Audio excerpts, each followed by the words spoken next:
Yahoy. Yahoy. What's up? What's going on? Yeah, Stilly, I felt so bad last night. Sonoma actually managed to get the game downloaded, right?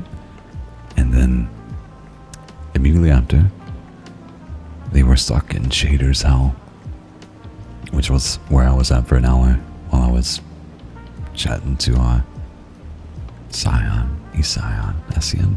I still don't know how to say the name, but yeah.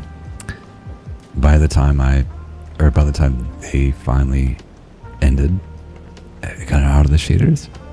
It was time for me to go have dinner, and I was like, I feel bad. So I'm thinking, like, I know Eggy has to she's getting a massage today, so she's gonna be home like pretty late. So I'm like, you know what? Maybe I'll pop in. Maybe I'll pop in at some point over there and yeah, play some Monster Hunter. Also, I don't know if it is something that was seen or not, but this Saturday, in the tofu Discord, I definitely want to do something. I'm thinking around like 12 p.m. EST. I think we're in the same time zone. So I do have like some physical anime. I don't pirate stuff, but I do have some physical anime that we can watch as a group, or if everyone, which it's not everyone, but if everyone wanted to play Monster Hunter, or like some other game that I could legitimately enjoy. I'm down for Repo, if enough people have that, but like, I want to make sure, especially now that we're kind of growing a little bit over there, and you know, there's a little bit more activity going on, which I'm like the worst person to have a server, apparently. I do want to like make sure that I'm spending more time there. So everyone so far that I've talked to, that I've met, very cozy, pretty fun. I like LCN a lot more than I realized I would. They're a Path of Exile nerd, which I admire. I enjoy. I don't have the dedication to get that deep into Path of Exile 1, but they do. And it's nice hearing them rant about their builds and stuff like that. It's pretty cool. I did get good sleep. And I'm very happy about that. We are well rested. I was telling Isla earlier that I didn't realize how, I guess, like, stressed out my body was. Like, not that I felt stressed out, but like after finally getting a full night of sleep, like a good amount of hours, and then like sleeping pretty much fully through the night, how much my body needed that. It was, oh, speak of the adorable little devil, it's Isla. What's up, Isla? But yeah, I feel well rested and at peace. I feel calm, and I didn't realize I didn't before. Also, like, my body's recovering from exercise much faster than it has been the past 2 weeks of insomnia. So that's cool. That's nice. I did see, and I would punch a child to attend, but I work until 2. Fair. That sucks. I mean, like, I don't know how long it'll go on, but I'm sure it'll go on for a little bit. I need to, like, be maybe a little bit annoying and see if people have a preference, and just kind of, like, poke around. Be like, you guys want to do old anime? Or do you guys want to play games together and just chat? Yeah.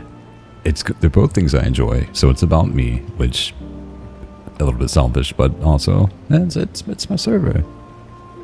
So either way, I'm going to be happy. I'm doing something I enjoy. But I want to make sure that everyone else is having fun too, if they want to attend. Also, yahoy. Welcome in, Rope. It reminds me of Rope Latvala. Coolest guy in the world that's doing nothing but, I think, drinking nowadays. I hope he does music again. I know Alexander Kolopala ended up having like a death metal band now that I didn't check out that I meant to. So, yeah, it's pretty cool. Probably butchering the names as well. I am, also, what's up, Flower Cow? Didn't mean to ignore you. It's not what's happening. I gotta work. Okay, fair enough. It was nice seeing you for a moment, and I hope you have a great day, buddy. Good luck at work. I am 100% a coexist friend. I just want to be around. Fair. I mean, and I'm fairly indecisive about like, I can present choices. I can give you choices all day. But as for picking something, unless it's something like that's the thing. Most of the time, like I'm really fine with anything. Legitimately. Doesn't matter what I do. As long as there's some value in it, some fun to be had. And all of those are good to me. I think that's why, like, Egg and I, if we're going out somewhere, struggle so much with picking a restaurant or picking, like, what we're going to eat. Because, like, we're both hungry as hell. And, anything sounds good. Pretty much anything's good. It's like pulling teeth for both of us. I feel a little bit bad at times, but anyway, I feel you with the being a coexist friend. That makes sense. That makes sense. Okay, so today the first story that we have is one that we picked out yesterday. The title was cool enough to make me save it. It seems like it could be interesting. It gives me like the Russian sleep experiment vibes, if you're familiar with the creepypasta. But this one is titled, and the vibes are just strictly from the title. I was invited to explore an abandoned asylum. We should have never entered that place. Right? It's one that stuck with me. My favorite one is Psychosis by Matt Demirsky, and having Otis Jari narrate it was like peak for me. That's what really got me into to them creepypastas. A lot of them are so bad, but that one was like really, really well written. I still love it to this day. I need to narrate it myself. It's great. It's peak pasta. I've always liked October and the Halloween vibes it brought. As I got older, I stopped being able to have the same kind of childish wonder towards the season. Watching scary movies late at night or going to haunted houses didn't feel the same. A coworker must have sensed this and offered that I join a group of his friends for a haunted asylum tour. We didn't know him very well, as we only worked together for 2 weeks. I debated whether I wanted to be with strangers for the night. It wasn't as if I had any other plans, so I accepted. He asked me to bring a camera, which he heard I owned. From the sounds of things, he wanted me to record our outing and put it on his YouTube channel. I didn't care either way. The handheld camera had been hand-me-down, and would be nice to finally use outside of life events for coworkers. When is this story supposed to take place? Everyone has phones. Come on. I gotta do a few creepypastas when listening to someone read them, as they draw the character in the background. Huh. Pretty cool. Pretty cool. That sounds nice. Yeah. I forgot I was gonna say something relevant to that, and it just slipped my mind. That's where we're at. Even with sleep, this is me. Not doing bad. How are you? I'm currently reading some stories. So I'm gonna focus on that, but I'll make sure I scroll back up and read through chat. We met after work so he could drive us to this building.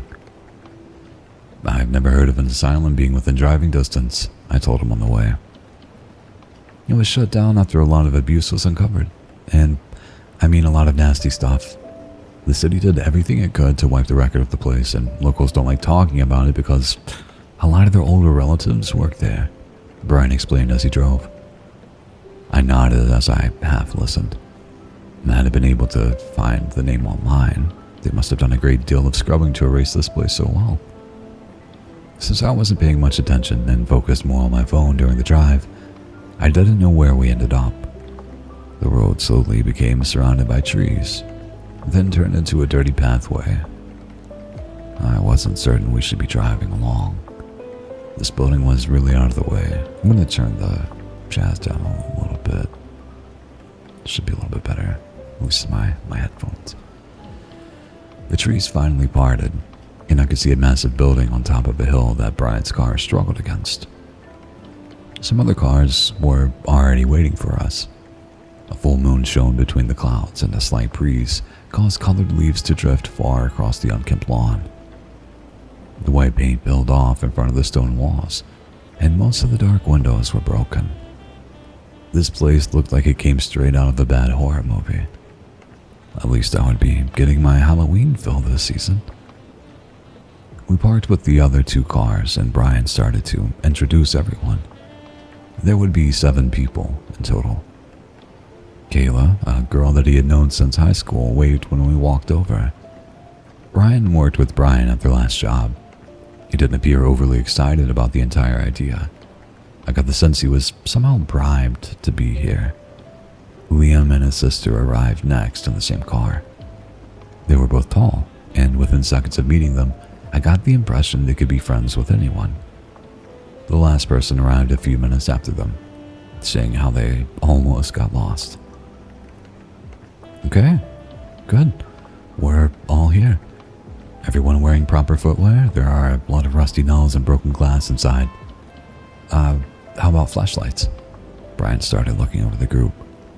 Most of us had our cell phones for flashlights. He didn't want us using up our batteries, so he handed out small pen lights as well as some walkie-talkies. I was impressed by all this. Even though I was only working with him for a short time, I didn't have a very high opinion of his work ethic. When he was motivated, it seemed like he thought things through. Love your deep voice. Thanks, man. Appreciate it. It contains magic. I don't know about that, Stilly, but it's sweet of you to say all the same. And what's up, Sonoma? I was just talking about you. I think later on today, I don't know what. I think we have a fair bit of time distance, but at some point later on today, maybe tonight, I think I'm gonna pop back in the server. I hated that as soon as the game launched, it was time for me to go have dinner. So I want to make sure that I'm there if you want to play. But I hope you're doing well. And if you did play at all last night, I want to go. What weapon did you land on? Or what weapons are you thinking about? And yeah, how do you like it so far? I'm gonna get back to reading. Are you going to split up and explore in groups? Kayla asked, sounding nervous. No, not if you don't want to. It's up to you guys. I brought the radios just in case. This place is a maze, so it's easy to get lost. Our new friend Benny here will be recording us, but it would be nice if you guys could as well, if you decide to go off alone. I winced at the nickname. I've asked him 100 times not to call me that. Just Ben was fine. I used my flashlight to look over the side of the building and noticed something I hadn't before. From the tops of the windows, a blackness had curled up and stained the sides. A familiar smell came to the air. Was there a fire here? I asked. For some reason, Brian's face grew a little pale. I heard there was one, but it was put out before too much damage was done. I think sometimes homeless people camp here. I don't know why I sounded a little stressed over my question. I ignored it and Kayla spoke up. Are we going to come across anyone inside? She said, a little frightened over the idea. No, a new shelter opened up, remember? Why would they camp in this place when they have access to warm meals and a free bed? Brian shrugged. Well, just in case no one should go off alone. Let's get everyone's numbers, if we drop the radio or something, Liam suggested. For the next few minutes, we did just that. I realized that most of these people knew Brian, but this was the first time that they were meeting each other. I wasn't the odd person out in this group. Everyone ready? Brian asked and got a positive response. Some gutter waif and burgundy, some coffee. Perfectly timed. Perfectly timed. I need to take a sip, so have one with me. 1, 2, 3. I'm obviously not doing the binaural audio, but I still do the thing where I like move across the mic, even though it can't be heard. On your way to go get coffee? Nice. Sonoma says, don't worry about it. We'll find time to play together. Yeah, we will. Absolutely. I was in character creation, then all of a sudden it was 1:30 a.m. So I had to sleep before I could actually play. I feel you. Character creation is great. Also, after hearing that, I think you're probably pretty similar to me, where like even like outfits and stuff, like that element of character creation it's just peak. As you progress in the game, you can eventually kind of start slapping outfits together, like just for like, if you're familiar with Final Fantasy, like glamours. So pretty much you just have to make the gear and then you can, wear it. But I think you have to be like, not like around end game, I guess, or like beat the story before it opens up. But we can definitely help you get there. And also they added something where you get layered weapons now. So if you like a specific look of a weapon, like for a while I played hammer, but I really like the idea of like visually using an axe. So there's like the new Ujra or the Zulu, which is like a big golden axe. So for a while I had like a set of gold armor with a gold axe, just because like, yeah, it's cool. But I have like so many outfits and it's pretty fun. I love that side of things. I'm very happy they finally implemented the layered weapons. It needed to happen, and they did it. When I realized I could even change the individual clothing colors, game of the year. Yes, and they've like, I think more so than other games. I might be wrong. Maybe they did it in Rise. I can't remember. But you can like, there's like two colors you can change. Some of them still have like base colors, like Arceus, like it's gonna always be like have the blue and like orange accents, I think. But you can change some shit. It just depends on the piece. Muted for a little bit because Milo walkies with family. Fair enough, Yomi. Back to reading.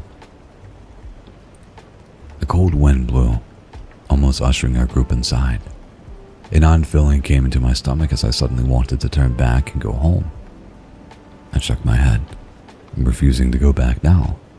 Besides, Brian was my ride. Lifting the handheld camera, I followed behind the group, unaware of what waited for us inside. The lobby was massive with cracked tiles. It opened to a large set of wooden stairs that branched out, leading to opposite sides of the building. Our footsteps echoed through the room. William and his sister walked out of the group to the front of the desk. He leaned over, looking through the papers that were left behind. They must have closed down suddenly. I think these files were some personal information that shouldn't be left out for anyone to see, he commented, placing the dirty papers back down. It's weird. I've never heard of this place, one of the group commented. Yeah? You think it would have been a huge local legend or something? Another person chimed in. Which side do you want to start with? Brian asked, ignoring the previous questions. Right. Left. Two sets of voices came at the same time, and after a quick game of rock, paper, scissors, it was decided we should go left. From the looks of things, the rooms for the staff were on the right, and the patients were on the left. Any treatment rooms were in the basement, and the common areas were on the first floor. It would be impossible for us to look at the entire building in one night. Let's look at the left side and then go to the basement for the good stuff, Brian said, and we all agreed. We made our way upstairs, the group chattering away, ruining the atmosphere. I wasn't overly upset over that, surely. I did want a spooky night out, but after nearly an hour of recording banter and silly antics of the group, I found myself preferring this kind of night over what I expected. Each room we peeked into was more or less the same. Ruined beds with some personal items left behind. It looked like everyone just got up and left. Each item was slowly being overtaken by the elements. Also going to call it that Brian was a patient here, and they started a fire and all the patients escaped. That's what's happened. I'm convinced. I'm convinced. Weird how there isn't any graffiti, I commented as we walked on the hallway. Another burst of wind blew through the broken windows, creating a ghastly sound that made one of the group shudder. Oh, you're right, Kayla agreed, looking at the bare and painted walls. A strong smell of something burned came with the wind, and I found myself covering my nose with my hand. Liam noticed and sniffed the air. "What's up? You feeling sick?" he asked. I shook my head, looking around, trying to find the source of the smell. No, it smells like something's on fire. Am I the only one who... I stopped as I looked over to the group. It was dark, but with our flashlights, I could see everyone. I counted 6 people. 6? I started looking inside rooms, trying to find the last person. We had been introduced, and yet I couldn't remember their name to call out for them. Hey, baby VT. Thank you very much. I appreciate you. Also, Stilly, I forgot to give you yours. Thank you too. I love my nail lady. My nails are too sharp, and oh no. I'm not going to comment on that, but I think if you know me, you follow my train of thought already. Daily coffee? Let's go. 1, 2, 3. Thank you. Are you sure you're not feeling sick? Liam asked, watching me as I darted between rooms. A cold fear came to my chest as I pushed him and opened the door. Inside was a large operating room. Tools scattered along the floor, an old mess of light hanging overhead, a stained steel table. I left the door open and went to the room next to it. A doctor's office was inside, with an overturned bookcase and files littering the floor. I thought we were in the patient's living area. Why is there an operating room here? I asked, unable to hide the stress in my voice. I saw the small group glance over, faces pale at the realization. Maybe, Kayla started, but couldn't think of an answer. Wasn't there 7 of us? I finally said.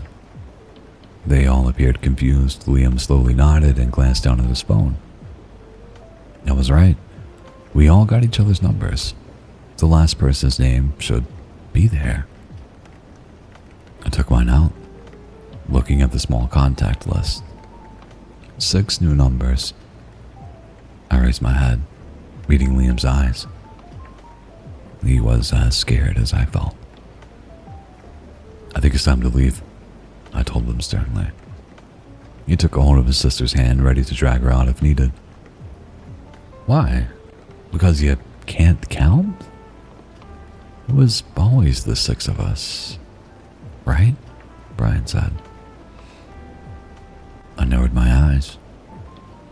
For some odd reason, it sounded like he was trying to convince us. This was a prank. Oh God, I can't read. Sorry. I had a script reading before this, a job, and I'm all read out, but I still wanted to come here and read to you guys, so please bear with me. What's up, Arlene? Yahoy. Welcome in. Was this a prank they were playing on the new guy? No, I remember adding 7 contacts in my phone. It hadn't left my pocket. So that's weird to me. He said that there were 7 of them, so that means that he added his own phone number to his phone?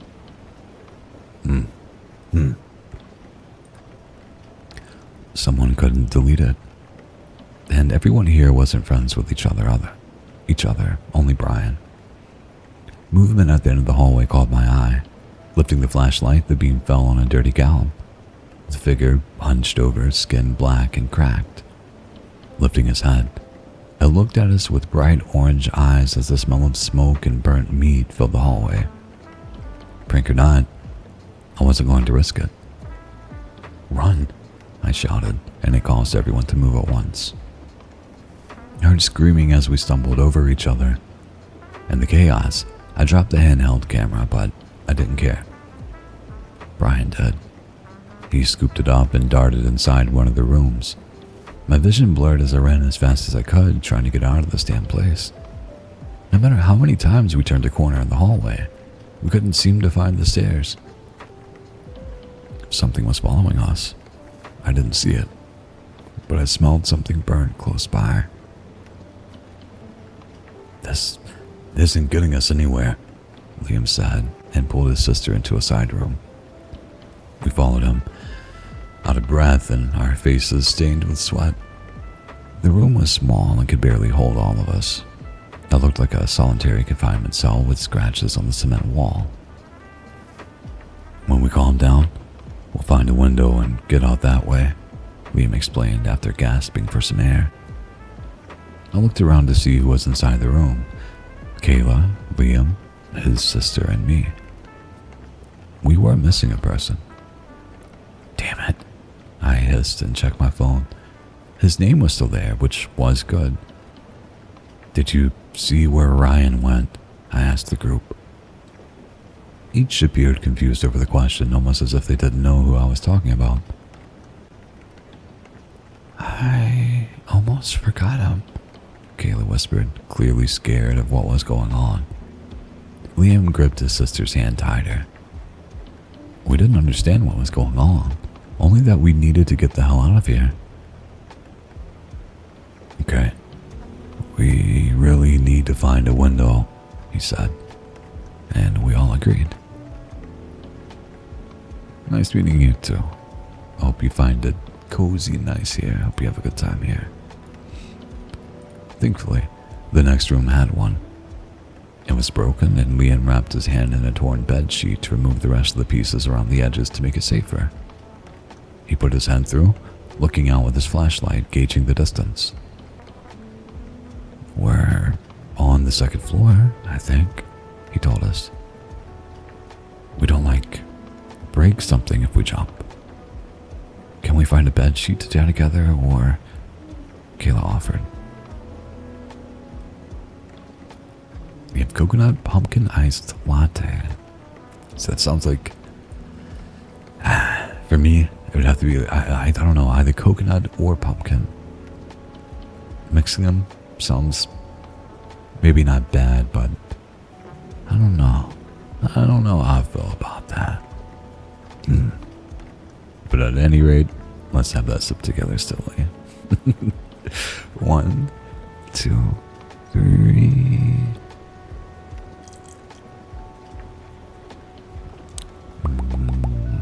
It's so good. Hey, as long as you like it, that's what matters. We had closed the door behind us. A sudden scratching noise came from it as the door handle started to turn. I threw my body against the door, keeping it shut as a burst of heat came from the other side. "Better a broken leg than what's ever outside," I said, straining against the force, trying to get in. She nodded, and Liam went to try to fit through the window. To his horror, his shoulders were too large. Ducking out, he took hold of his sister and held her through. His face was full of stress as he lowered her out. She promised that since she was a cheerleader in high school, she knew how to fall properly. He took a few deep breaths, then finally let go of her hand, letting her body drop off into the darkness. Also, how are your shoulders too large? It's not like a hole that you crawl through. You can definitely kind of contort yourself, right? Maybe not, but I feel like, I don't know. It seems like a bad excuse. The rattling and the heat on the other side of the door disappeared when she did. Liam stood by the window, an almost calm expression coming over his face. He turned to us, looking over the two other people in the room. "Who's going to go first?" he offered. Dread came to my stomach. My shoulder hurt from keeping the door shut. I pushed back the pain to ask a question I hoped had a good answer. "Shouldn't we see if your sister landed all right?" I asked him, my voice strained. Liam's expression turned confused. "Sister?" he asked. I found myself sliding down the wooden door. Kayla choked back sobs and looked away from Liam. Going out a window wasn't an option, and we just lost a person because of it. Liam hadn't fully forgotten her, but her number was no longer in my contacts list. Maybe there was a slight chance she would be alright. We just needed to get out of here. Alright, let's keep going. I finally stood up. "Where?" Kayla asked, defeated. "Why don't we stay here? People will notice that we're missing." I crossed my arms, wanting more than anything for a rescue party to come and save the day. No matter how much I wanted to believe that I already knew, it would be impossible. "Where are we? I mean, what's the name of this asylum?" I asked them. Shock, then sheer horror came over their faces. They didn't know. No matter how hard we tried, we could not remember the name of this place. That meant no one would be coming to save us. As hard as it was to accept, something natural was happening. I agree with Ben. "I think if we try hard enough, we can get out of here," Liam said and walked over to Kayla, taking her hand. I did the same, trying to give her a comforting expression. "From what I've gathered, once we separate, we forget each other. We won't let you go," I told her, trying to smile. Tears were in her eyes. With a deep inhale, she squeezed her hands, a new determination in her eyes. "I'm not some scared little girl. I won't let you guys be kidnapped," she huffed. I was glad that I was with these two. I swore that no matter what, we would get out of here. And slowly, I opened the door into the dark hallway. Keeping a hand around Kayla's wrist, Liam shone his flashlight down the hallway. A dark shape was a few feet away from us. It didn't react, so we wisely decided to go the other way. We walked down the empty hallway with closed doors on each side. I kept looking behind us at the figure to make sure that it wasn't going to chase after us. I glanced at the room numbers and noticed that we were now on the 3rd floor. "I have an idea," I whispered to them. We shuffled into a room, closed the door, then I opened it, peeking out into the new hallway. Every time we went inside a room and left, we ended up in a different part of the building. Even some rooms might be inside different areas, like the operating room appearing on the 2nd floor. "Maybe if we go in and out of enough rooms, we might end up on the 1st floor," I told them. Liam nodded, glad that we had some sort of plan. I have no idea how long we moved like that, ducking between rooms in a useless attempt to get outside. While in the patient's room, Kayla paused at a dusty dresser. "It's a cell phone number," she pointed out. Someone had recently written a number in the dust on the dresser. Had Brian been here? I checked my phone and saw that it wasn't a number on my contacts list. It was from someone we were missing. Before I could enter, an overpowering smell came from the room. Our backs had been turned to the bed.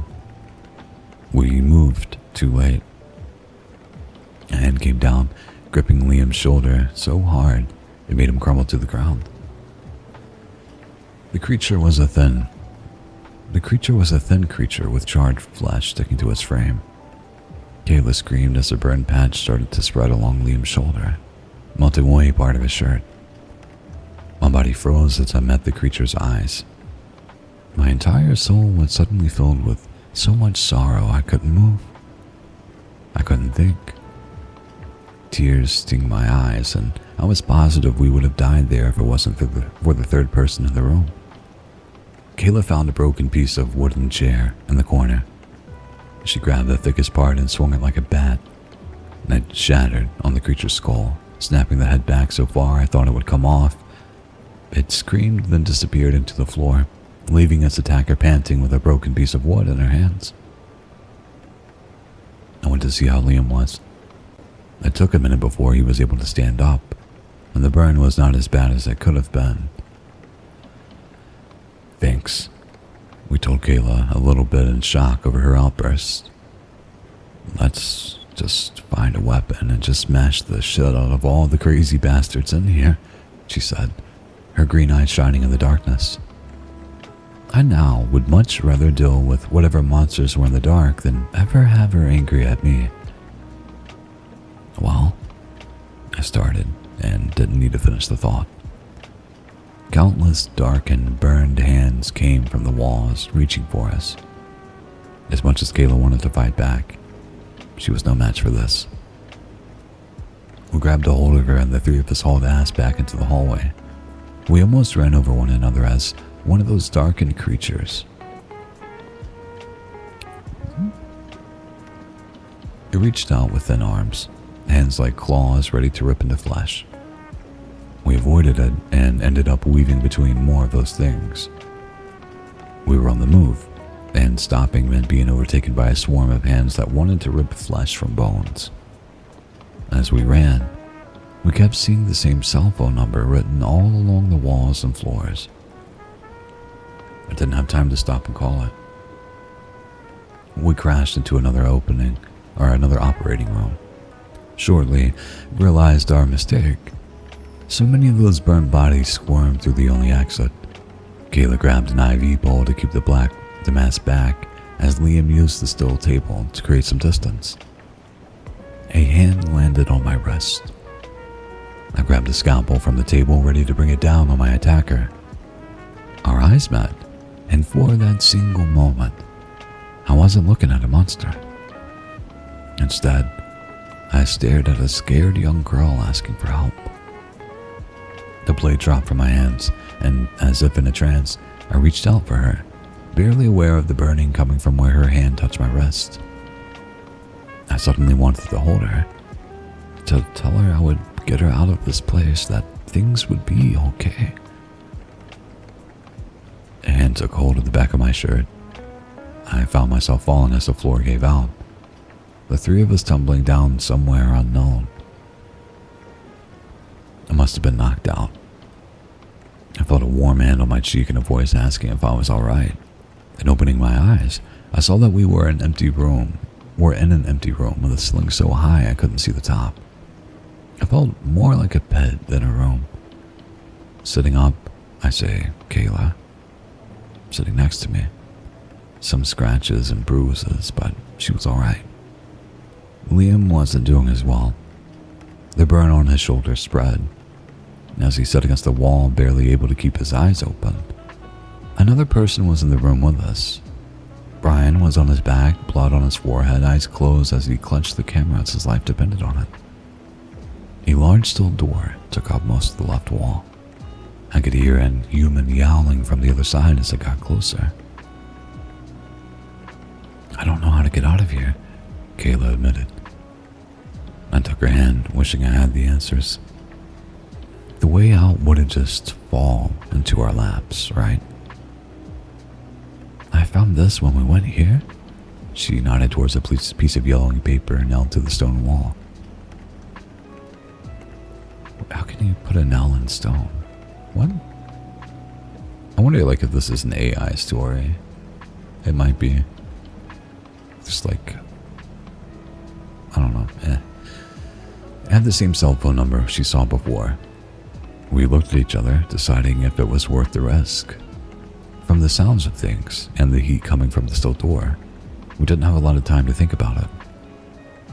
I pulled out my phone, thankful it still had power left. I did try 911 first. Nothing. Then I tried the mystery number. After a few rings, someone finally answered. "Took you long enough," the person snapped. We all jumped because the voice was from inside the room with us. I got between the newcomer and Kayla, uncertain if I could defend her from them. No matter how hard I looked them over, I could not figure out the gender. They were thin with messy red hair, cut at the shoulders. A tight black sleeveless workout shirt clings to every muscle and shows off a flat chest, as well as how thin they were. A set of baggy khakis didn't match the shirt. Neither did a pair of slim high-heeled shoes. One was standing on Brian's chest. "Who?" I asked, stunned at the newcomer's appearance. "Jake," they responded. "Jake is a little hot," Kayla whispered in my ear. I gave her a raised eyebrow and didn't say anything. She had been through enough tonight. She didn't need me judging her. "Okay, silly. Good luck, and I hope it goes well." "Get up." Without warning, Jake kicked Brian hard enough to send his body rolling. Wait, I think this is AI, because wasn't it Liam? Now it's Brian? For some reason? I don't know, maybe not. He gasped, clutching his sore side. He spotted the camera he let go and then scrambled for it.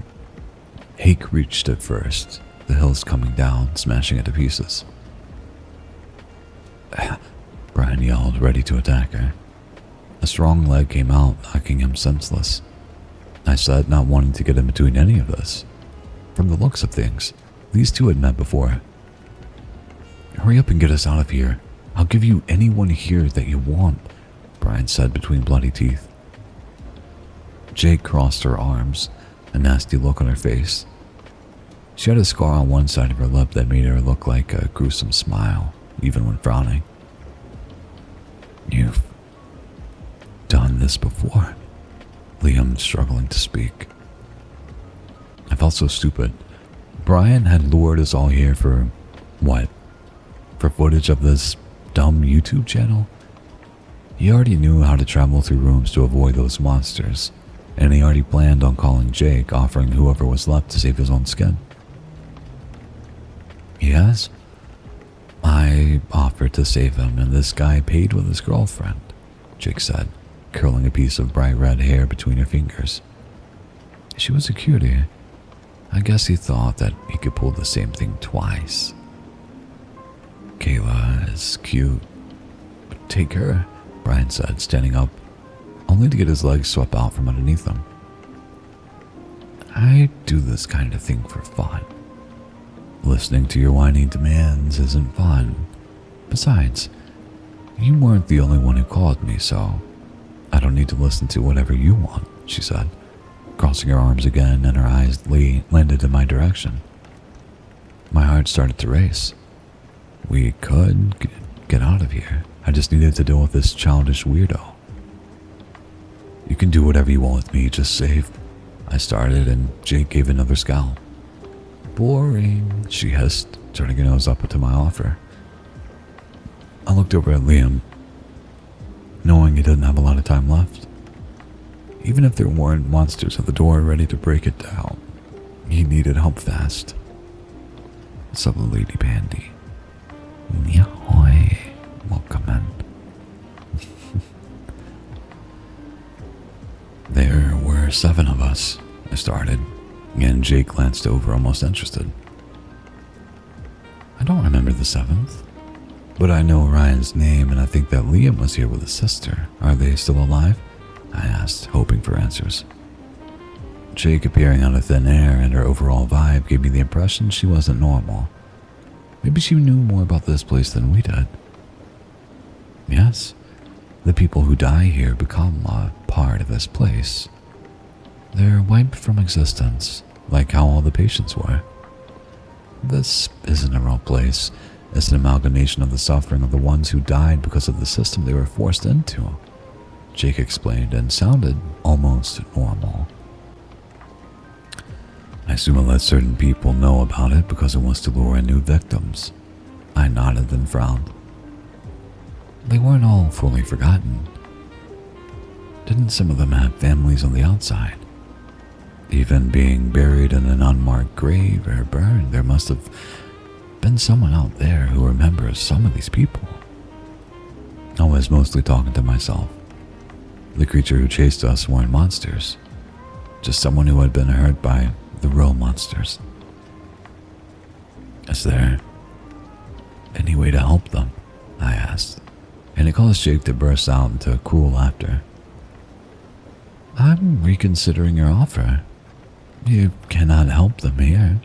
You'll only be dragging them into their pain. The only way to help is to make the public aware of the abuse people suffered in these systems. To do that, you need to get out. Now, what are you going to offer me to make it worth my time? She stood tall, hands on her hips with a smug look on her face. She held all the cards, and I needed to figure out what she wanted. You can do whatever you want with me, I said, and got a nasty look as a response. I then pointed a finger over to Brian. And you can have him, I said finally. He shut up, bloodshot, face red with rage. Eloise! Hope you're doing okay. I'm happy to see you. I hope you feel better. You can't just hand me over like that, he shouted, looking as if he might strangle me. Jake might eat me, or worse. I'm offering myself to save all of you. You guys owe me your life. Since you owe me, I'm offering you as well, I said, only making Brian even more furious. That's stupid. It doesn't make sense, he snapped, stomping a foot. You're right. And I like stupid. Okay? Done deal. I assume you want these other two? Hang on. Without warning, Brian fell through the floor with a yelp. Jake followed after leaving the room, silent for a few seconds. Suddenly, Liam shot up, faced a mixture of pain and confusion. Yes, and you have a good rest, Eloise. Sleep well. My sister. Where is she? I dropped her, but... Kayla went over to him and helped him back to the ground. Jake appeared without the two other people we were missing. She told us that they were outside and that they just needed to get us free next. You'd better be worth it. This will take a lot out of me. She huffed and walked towards the door, heels clicking. Get ready to run. With some effort, I got Liam on my back. There was no other option. Kayla steadied herself. She knew that if I was falling behind, I wanted her to leave us. I would rather one person get out of this place alive. Jake threw open the door to a hell on the other side. Countless bodies were crammed into each other, screaming and reaching for warm, living bodies. A burst of flames shot out from Jake's mouth, her hair glowing as bright as the flames in front of her. The screaming grew louder as the bodies caught fire. My eyes water and skin sting from the heat. We pressed on, knowing we would die if we stopped. Jake cackled as she ran, each heel denting the floor from the force of her footsteps. A sleek body darted from around the room, flames coming from her mouth and hands setting fire to anything that tried to attack us. We ran hard, my body straining against the weight on my back. I refused to leave Liam behind. We reached the set of stairs that felt endless. A fiery, cackling maniac led the way as so many hands clamored after us, nipping in our heels. We finally arrived at the lobby, the end in sight. A sea of bodies came flooding down the stairs, threatening to engulf us. Jake put herself between us, feet firmly planted, ready to set forth the largest blast of flames that could take down the entire building. Kayla got through the doors first. Followed her and set Liam down on the cold steps. She shot as I turned on my heels to go back inside. I had seen something in that crowd of crying flesh I refused to leave behind. Jake was already unleashing a sea of flames. I pushed through it, feeling the heat on my flesh and my shirt burning away. My hands reached out to the bodies, taking hold of a small hand. With the last of my strength, I pulled the thin person into my arms. The heat overtook everything. I woke up on the cool grass, a foot painfully nudging my side.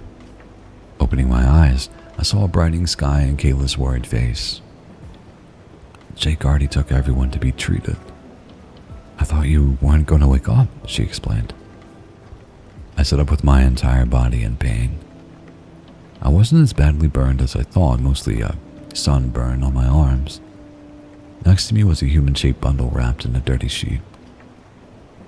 The building was missing, leaving the hillside empty. I couldn't leave her behind, I told Kayla, placing a hand on the bundle next to me. Soft boys like you tend to get swept up into places like these. You're lucky I pulled you out, Jake said, very annoyed. Thank you, I told her. Her face flushed in a way I wasn't expecting. You're lucky I'm so nice.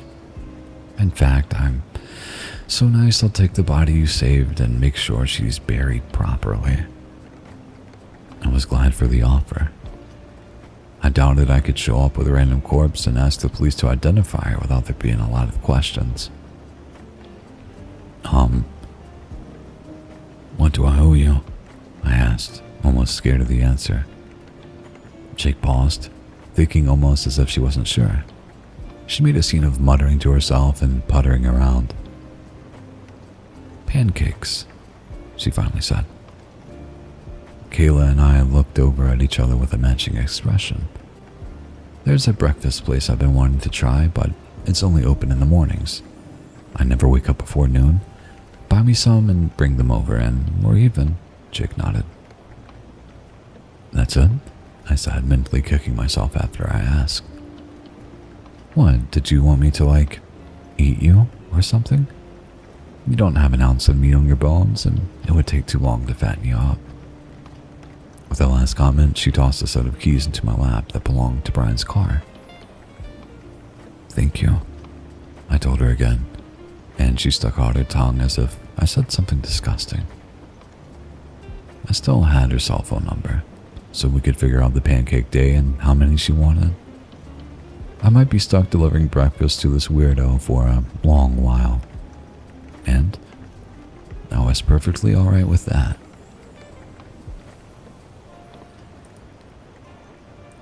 Horrible story.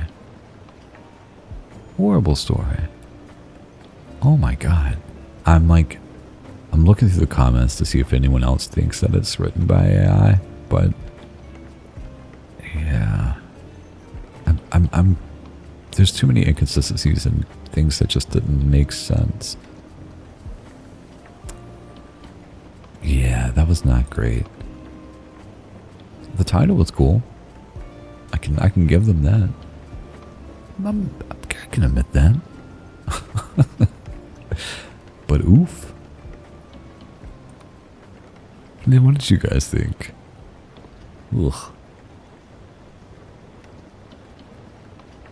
Almost wish I had more coffee, but I should make more.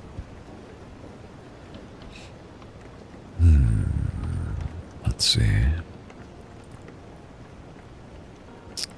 We do have... Oh wait, did I read the latest one?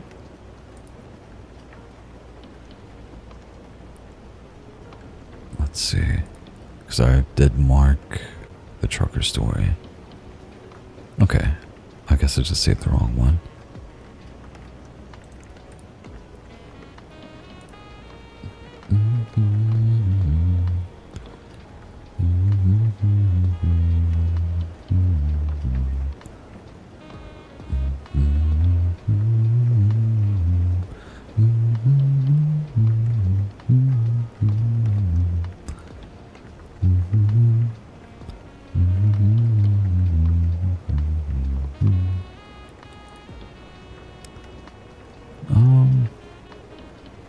Actually, we're not going to read this series anymore, apparently. I just checked out their profile, and they want to be DM'd, and also say that they don't want people narrating this story, but they, I don't know, they say multiple things here. So, out of respect for, I guess, their creativity and whatnot, we will not give any more attention or care to the story. So if it's one that you liked, if you like the trucker series, you can find it on Reddit, and yeah, it's on r/no sleep. But from now on, I guess now that I'm aware that they don't like their stuff being narrated, we will not do it. Sucks. Oh well. Let's find something else though. Let's see. Gotta find something that sounds interesting. Yeah, I don't understand, but it's their choice to make.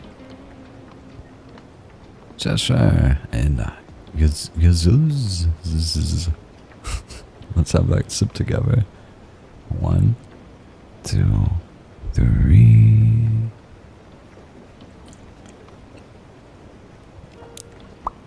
Thank you very much. Good morning to you. How you doing? We just finished up a pretty poorly written AI story, I think. It was bad. It was cool at first, but it just kind of like spiraled and got more inconsistent and random the longer it went. It started out pretty nice though. I'll go ahead and open up 2 more. Since we were going to read the trucker story next, we can kind of stick to that theme. There's one titled here from a different author, titled, I'm a long-haul trucker. An old-timer on the CB radio gave me 3 rules for dealing with a thing that runs along my truck at night. Ooh. I drive a truck for a living. I'm not one of those guys with a tricked-out rig and a proud handle. I'm just a guy with a CDL and a mountain of debt, hauling cheap furniture from one soulless warehouse to another. My life is a series of lonely highways, greasy diner coffee, and constant hypnotic drone of a diesel engine. How can coffee be greasy? Oh, okay, never mind. I misunderstood. That's on me. Blech. I've seen every corner of this country through the bug-spattered glass of my windshield. I thought I'd seen it all. And I was wrong. What happened last night on that notoriously desolate stretch of I-80 that cuts through the salt flats of the state? It's a place that feels like the surface of the moon. Flat, wide, and empty for 100 miles in every direction. It's 3 a.m. The road is a straight black ribbon unwinding into a void. The only light coming from my own high beams and a brilliant star-dusted sky. I've been driving for 10 hours straight, pushing to make a deadline in Salt Lake City. My eyes were burning. My brain was a fuzzy, caffeine-addled mess. That's when I saw the flicker of movement. I also heard greasy coffee. Yeah, I might have just said greasy coffee. As I stated, my reading is very much off today. So, F.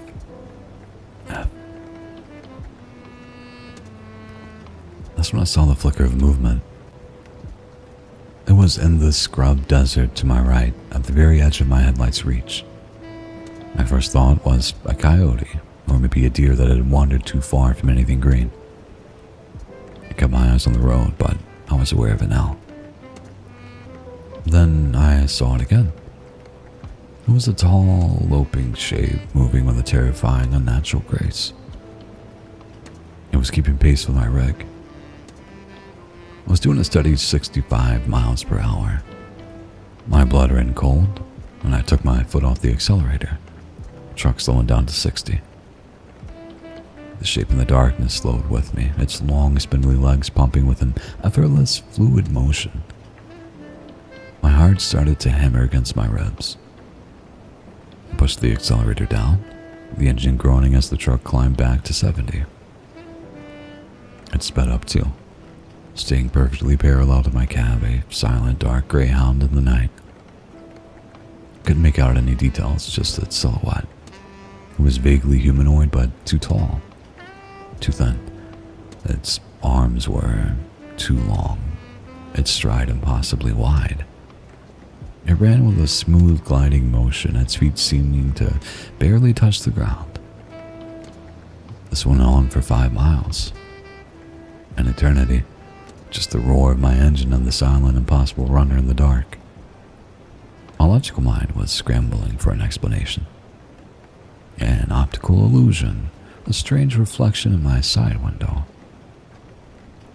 But it was too consistent. Too real.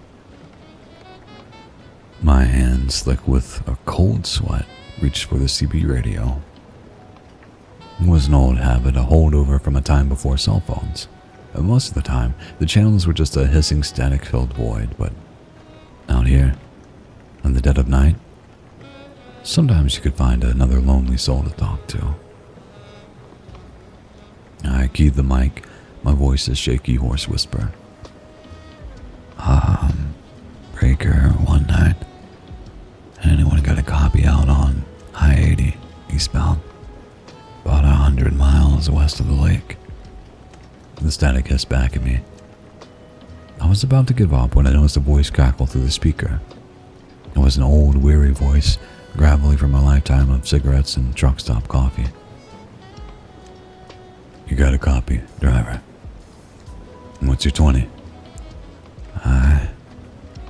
I don't know, I stammered.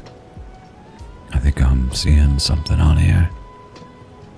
Something running alongside me. There was a long, heavy pause on the other end of the line. The static hissed and popped. When the old-timer's voice came back, all the weariness was gone, replaced by a cold, sharp urgency. Son, you listen to me, he said, his voice low and serious.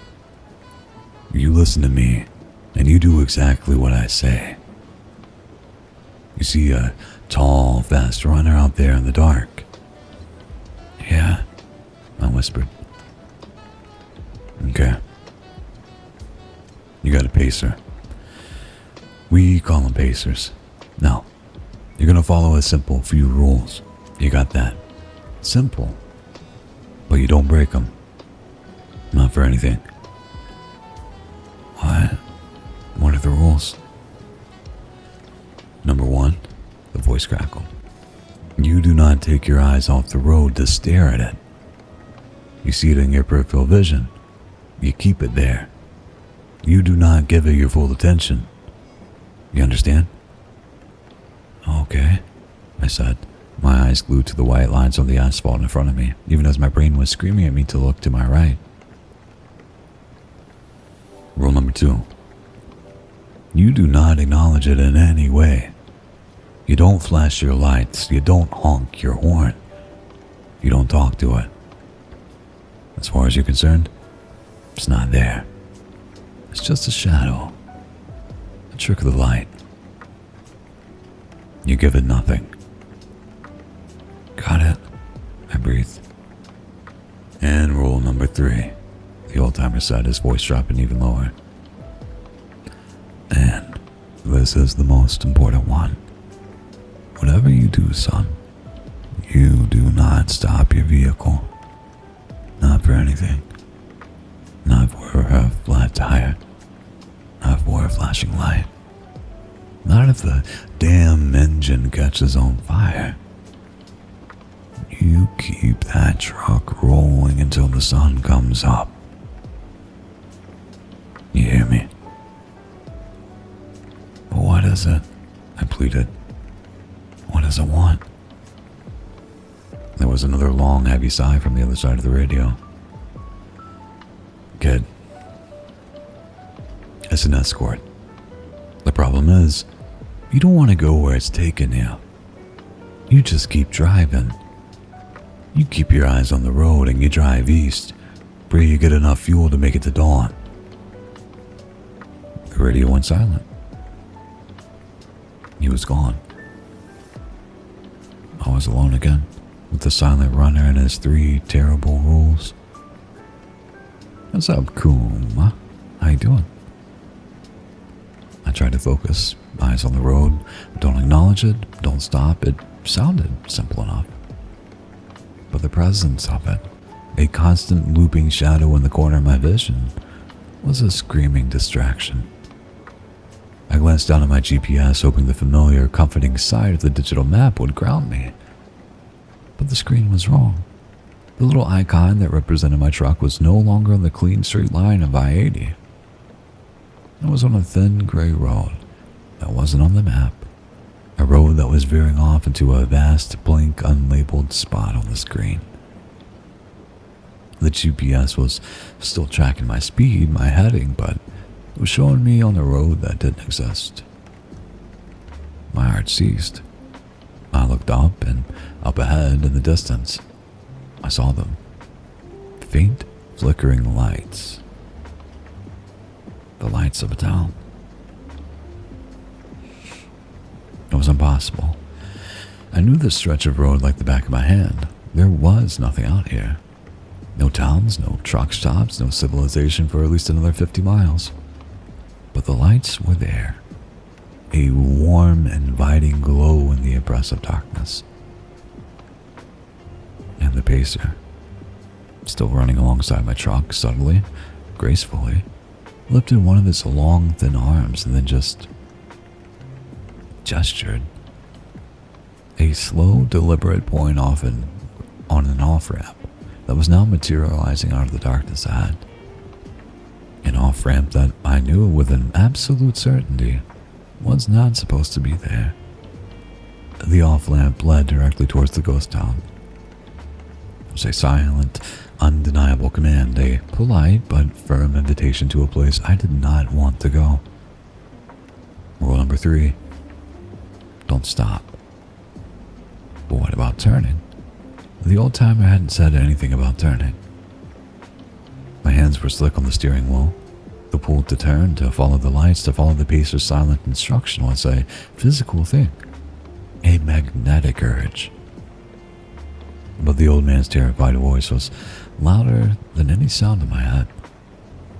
You don't want to go where it's taking you. I kept the wheel straight. I kept my eyes on the road ahead, on the true, real, lonely ribbon of I-80. I ignored the phantom off-ramp. I ignored the silent pointing arm in my periphery. The moment I passed the off-ramp, the atmosphere in the cab changed. The air grew cold, heavy, and the pacer, who was no longer lopping gracefully. The smooth, fluid motion was gone, replaced by a jerky, angry, frantic pumping of his limbs. I was still keeping pace, but it was a moment of rage and frustrated energy. I had disobeyed. Up ahead, I saw flashing lights. My first thought was a police car, a state trooper. A wave of relief washed over me. But as I got closer, I saw it was just a car, pulled over on the shoulder, its hazard lights blinking in a steady, lonely rhythm. The driver's side door was wide open. And standing perfectly still beside the car, silhouetted in the flashing orange light, was another pacer. It wasn't moving, just standing there, still as a statue, its head turned towards my approaching truck. It was waiting. Its partner failed to guide me off the road, so now it had a roadblock. Rule number 1, don't stare at it. Rule number 3, don't stop. My foot trembled on the accelerator. Every instinct in my body was screaming at me to slow down, to swerve, but I could hear the old man's voice. Keep the wheel straight. I focused on the space between the stopped car and the white line, and a gap that was barely wide enough for my brake to fit through. As I drew level with the car, I couldn't help but glance. For a split second, my eyes met the pacer's. I had no face, just a smooth, gray, featureless expanse of skin where eyes and mouth should have been. And as my high beams washed over it, that blank face turned, its head tracking my cab as I passed. A silent, damning accusation. I shot past the stopped car, my truck's side mirror missing the open door by inches. In my rearview mirror, I saw the pacer still standing there, a silent, faceless sentinel in the flashing light. And then, he started to move, loping after me, joining his partner in the angry, frantic chase. There were two of them now. The next few hours were the purest, most distilled form of terror I have ever known. Two loping, silent shapes in the darkness, one on either side of my truck. The road in front of me seemed to warp and twist, the white lines writhing like snakes. The ghost town lights appeared and disappeared on the horizon. The siren's call I had to constantly, actively resist. My GPS was useless. The screen a chaotic mess of non-existent roads and impossible topography. I was alone, in the dark, in a place that was no longer following the rules of the world I knew. My only compass was the memory of the old trucker's voice. My only hope was the faint gray promise of dawn on the eastern horizon. I drove, kept my eyes on the road. I didn't acknowledge them. I didn't stop. And as the first tentative rays of sunlight finally, blessedly, began to pierce the darkness, they were gone. They didn't run off. They didn't fade away. They were just not there anymore. The world outside my windshield was once again the familiar, empty, beautiful Utah desert. My GPS chimed, and the screen returned to normal, showing my little truck icon sitting perfectly on the solid, reassuring line of I-80. I drove until I reached town, the real one. I delivered my load. I quit my job. I'm in a cheap hotel room now, 1,000 miles from that stretch of road. But I know I'm not safe. Because last night, I broke rule number 1. I stared. I let it see me see it. And I have a terrible, unshaking feeling that the next time I'm on a lonely road late at night, a pacer will be there again. Until it makes me follow. That wasn't bad. What's up, Private? Private? Thank you very much for the coffee. And you have to sip with me, okay? 1, 2, 3. Came to hear some tales? Noise. Unfortunately, Kuma, one of the main ones that was really fun to read that I very much enjoyed. Apparently they do not like people to narrate it. So we will not be narrating the trucker story anymore. If you will, give me 1 second. I'll be right back. I'll take 2 minutes.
think this will be the last one.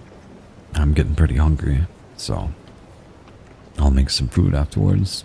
Don't know what I'm gonna have yet, but probably something with bacon involved. Ho ho ho ho. Yeah. I think the plan is I'm gonna eat and gonna hang out with little tiny Isla, and then we'll probably boot up some Monster Hunter.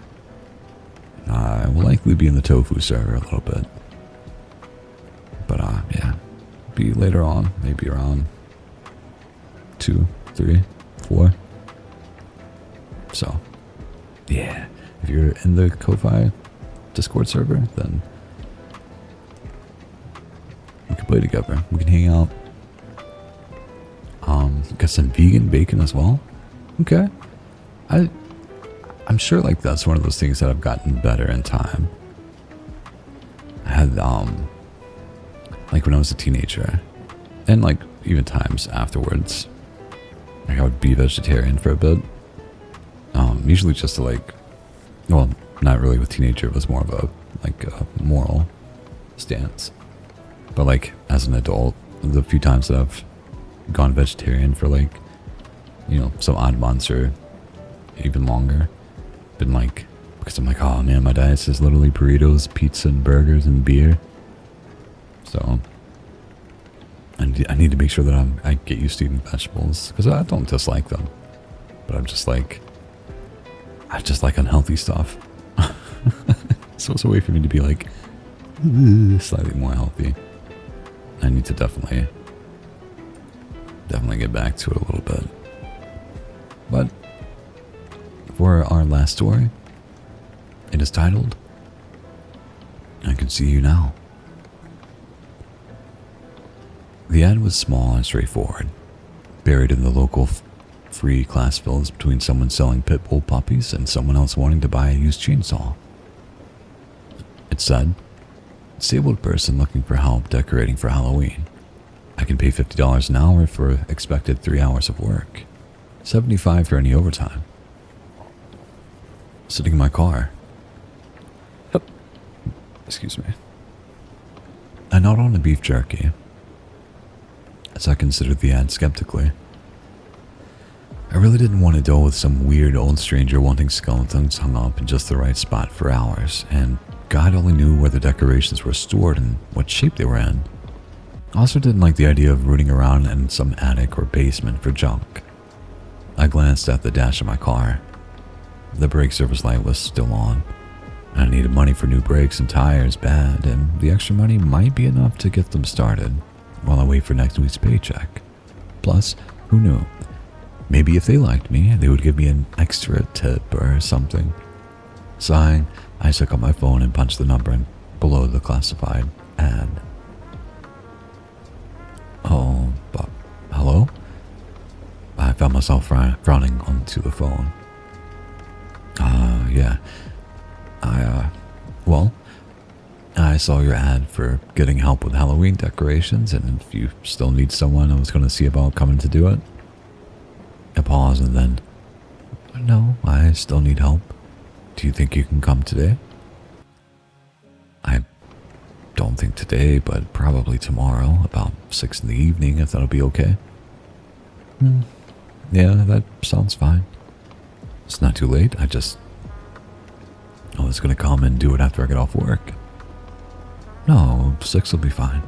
Just you, though. I don't mean to be rude, but I'm a bit skittish around strangers and don't want more than one in my house at a time. Okay, that's weird. Maybe some kind of shut-in, maybe? Sure, that's fine. It'll just be me. Same money as on the ad. $150 for the first 2 hours and $75 every hour after that. Yeah, that's right. And if it goes well, I may be able to give a little extra at the end. Nice. Yeah, that sounds like a plan. I'll see you then. I hesitated, not sure whether to say ma'am or sir. The voice on the line was a bit high-pitched, but in a warbling, watery way that made it hard to tell if it was a man or woman speaking. And thanks for the opportunity. No, thank you. See you tomorrow. What's up, Bobby? How you doing? Daily coffee? Let's go. 1, 2, 3.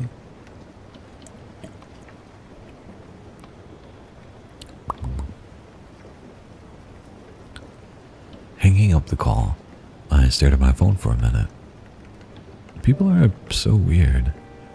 Still, it was good money, maybe a nice thing to do too, but it didn't sound like an axe murderer. Probably just some lonely person who needed some help. Pulling out the gas station parking lot, my brakes squealed as I eased to a stop at the traffic light. Yeah, I hear ya. I'm working on it. Just came back from Russian language course. Nice. I only know one phrase in Russian, but it stuck with me. It's a cool language, and one that when I was younger, in my teenage years, I attempted to learn, but only one phrase stuck with me. Something like that. I'll probably very much butcher it now more than I did then. The place was... It's so hard, it is. Listen, completely different writing system as well. It's cool, but I don't know. If I was to learn one language and I tried for a very small time, Finnish, it's the superior language. It's the best language. The most metal of people. The most metal of countries. It definitely seems like a pretty cool place, and definitely not at all built up in my mind. The place was a 2-story white farmhouse on the edge of town. At one time, it might have actually been part of a farm, though it didn't really look old enough for that. This area had been divided up into lots for houses since before I was born, and while the fence line of the property ran out a good ways in every direction, I could still see the silhouette of another house through the northern border of trees. Approaching the front door, I saw a note taped to it next to the buzzer. It said, "Doors open, come on in. I'm in the living room." I frowned at the note, my head filled with the image of an old woman naked and spread eagle on a plastic-wrapped sofa, waiting for me to come in and be seduced by her musty charms. I gagged a little and stuffed the note into my pocket. I was being an idiot, and I was already running late. Pushing against the front door, it opened easily and I went in. The house was a little odd inside. Not run down or dirty, really. If anything, it was very clean with no dust anywhere. But it also lacked much decoration or color. Pale, off-white walls punctuated with occasional tan door frames. To the left, I caught a glimpse of some furniture and decided that it might be a living room. Yeah, there's someone sitting in that. What the hell? The room was so dimly lit that I had almost missed it at first, but there was someone sitting in the chair on the far side of the room. I figured it was the person that had hired me, but it was hard to tell anything because they were completely covered with a green sheet like some bargain basement ghost. Hello? The sheet ghost shifted slightly. Yes, I'm here. I was trying not to act freaked out, but I was freaked out. Are you okay? The ghost shook a little with laughter. Oh, yes, I'll explain. I would have told you on the phone, but I didn't want to scare you away. It's nothing to worry about. Okay. What's nothing to worry about? My condition. I have a genetic condition that makes my eyes extremely sensitive to light. I can handle small lights and darkness and moonlight well enough, but daytime or lighting up an entire room is very painful for me. Swallowing, I gave a short nod. Oh, okay. Well, sorry about that, and I'm sorry for running a bit late. The ghost lifted an arm and waved. Oh no, I'm just glad you came. You'll find the decorations in the room off to the far side of the hall, all in boxes. The boxes are all labeled with where the decorations go, generally. I looked back. I saw the edge of a stack of boxes in the room opposite of the one I was in. Oh, okay. Do you want to tell me where specific things go, or just... No, I can't really see under this thing, and it'll be a while yet before it's dark enough for me to take it off. Trust your judgment. Just put them in areas that correspond with the labels on the boxes. That's all I ask. I nodded before I remembered they had already said that they couldn't see me. Sure. I'll try to do a good job. I'm sure you will, and don't worry. I'll be able to see you once the night comes out. I paused at that last. They probably didn't mean for it to sound super creepy, but that was super creepy. I shook my head as I headed back across the hall. It didn't matter. It was good money and it didn't sound hot. It was a lot of boxes. 16 of them, in fact. 5 of them were for rooms on the first floor of the house, all of them empty except for the living room where the employer sat quietly, and the kitchen that had a little table with no chairs and a refrigerator. I thought about asking where exactly she wanted me to put the stuff that went in. Second door on the right, first floor, but decided against it. She'd already said to use my judgment, hadn't she? Still, despite not having a ton of experience decorating for holidays, I found it strangely difficult to place things in empty rooms. Without the landmarks of furniture or hangings, everything felt bleakly alien, with every skull or jack-o'-lantern or ghost that I put out feeling less placed than abandoned. Even though I couldn't say exactly why, the whole process of decorating inside creeped me out, and I was relieved when I reached the end of those boxes and moved on to the ones that all seemed to be meant for outside. Front porch, side porch, exterior garage, things like that.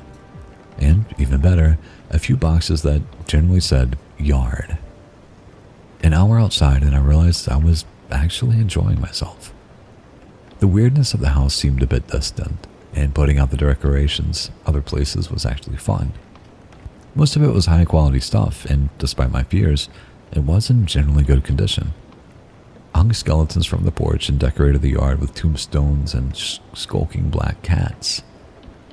Around one of the 2 big trees in the front yard, I set up a small coven of witches around what I guess was supposed to be a witch pot or cauldron or whatever. It looked cool, but as it got darker, I could already tell that it was going to be hard for me to see from a distance at night. I'd seen a spotlight in one of the boxes, but no extension cords. Going to the garage, I rooted around on a few crowded shelves and surprised myself by finding a long cord. The outlets on the front of the house were close, and the cord was big enough to make it to the tree and spotlight with room to spare. Careful to set up the light pointing away from the house, it had angled to where you could see the silhouette of the witches as you approached the house. I grinned at my work. It looked pretty cool, I said to myself, which I did. Going back to the boxes, I had a few miscellaneous things left, but nothing that looked worth putting out. This rubber bat was kind of funny, but it didn't really match anything else, and this cutout jack-o'-lantern looked too old and too yellow too. I paused as my fingers brushed a plastic card. I picked it up and squinted at it closer, trying to make sense of why a driver's license was in a box of decorations. The license was of a pretty, smiling girl named Jasmine Parks. She looked around my age. No, she was 2 years older at 26, but who was she? And why was her license in the box? I glanced back up to the house. What if my employer was Jasmine? There definitely could be a female based on both their size and voice, though I couldn't see anything for sure. While still weird, it would make more sense that the license had accidentally gotten into the box from someone who lived at the house, and I kind of got the impression that they lived alone. So was the odd ghost inside Jasmine Parks? I felt a small nervous flutter of sadness and excitement. It was so terrible if she was sensitive to light as she said. She seemed nice and she was really pretty in the picture. I shook my head. I had to not be stupid just because I saw a good-looking girl. Daydreaming about some hypothetical stranger that might not even be the person inside. Standing up, I put the license in my back pocket. No, I needed to do a final check of everything, give her the license, get paid, and go home. Giving the coven a final approving nod, I picked up the 2 boxes I had been looking in and headed back to the house to check everything else out one last time. When I got back to the house, everything was totally dark. Hello? I think I'm finished. I crab walked inside with my arms full of mostly empty boxes, brushing against the wall until I could turn into the room where the boxes were all kept. It was really dark inside. Even once my eyes adjusted, I could barely make out the shadowy shapes of other boxes as I put my load down. I set up a spotlight for those switches, but I pointed it away from the house. If you want it off, though, I can unplug it. That's wonderful.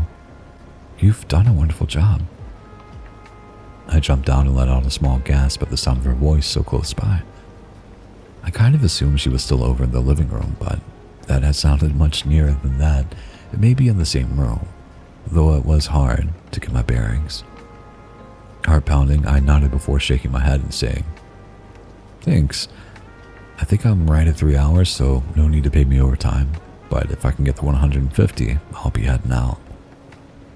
A soft laugh, and then, "The money's in my purse, on the sofa over in the living room, if you don't mind getting it."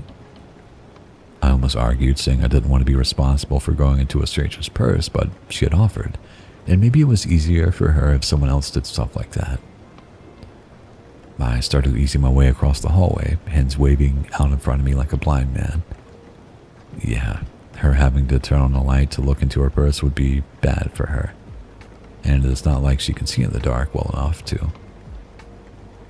"I can see you now." I froze, blinking. "Oh?" The voice was definitely coming from behind me in the box room. "Oh yeah, I can see you very well. You're very handsome." I felt another nervous flutter, but this one shot through with growing unease as I looked around in the murky dark and didn't see anyone. "Thanks. I can't see you." Looking back behind me, I saw a dark shape stand up from behind the stack of boxes. "How about now?" Something about that shape, on top of everything else, made my heart start to pound as my throat began to tighten. I started walking fast towards the living room, pulling out my phone and turning on its light as I searched for the purse on the sofa. Yeah, I'm sorry. I'm gonna grab the money and then I gotta jet. I felt awkward going into someone's purse, but my fear and desperation to be out of there outweighed any of my remaining pangs of politeness. There was a red purse against the back of the sofa, and I dug my hand into the main compartment as I tried to open it wider with the hand holding the phone. I felt the thick paper of bills just as I heard the creak in the floorboards around the hall. Shining the light on the money, I pulled out. I counted out the 150 and stuffed the rest back in the purse as I turned to run back down the hall and outside. I froze as I saw what looked like the shadowy silhouette of a head peeking around the edge of the door frame at me. It looked misshapen and strange, but I couldn't see enough detail in the dark to say that it wasn't just my imagination. I was still debating whether to just run past or not when she spoke again. "Are you sure you have to leave yet? I wanted to see you more." I let out a shiver. "Yeah, sorry. I have to be going." I took the $150. "Thanks for the job," and the figure stepped out into the doorway and I felt my voice die in my throat. Something was wrong. It wasn't my imagination. Her body didn't look right. I'd been fighting the urge to shine the light on her since I brought it out, but I had to get out of there, and now she was walking closer as I stood there frozen, and I had to do something to get away because this wasn't right. And I turned the flashlight on her and we both screamed. She was made of eyes. Her body was naked, twisted and bulbous from head to toe with clusters of hideous eyes. Small ones, big ones, those that were milky blind and those that focused on me with fury, even if it meant staring into the too bright light. There were so many, all moving independently and carpeting her flesh so thoroughly with tumultuous sight that you could barely see the patches of pale gray meat in between. Something in me broke at the sight of her and I started to run, still letting out a whistling wail as I dodged her grasp and headed out the front door. For her part, her scream had boiled off into a simmering hiss that grew as she chased after me. "I told you how I hate the light." I didn't slow down except to throw open the door. "I'm sorry, I have to go."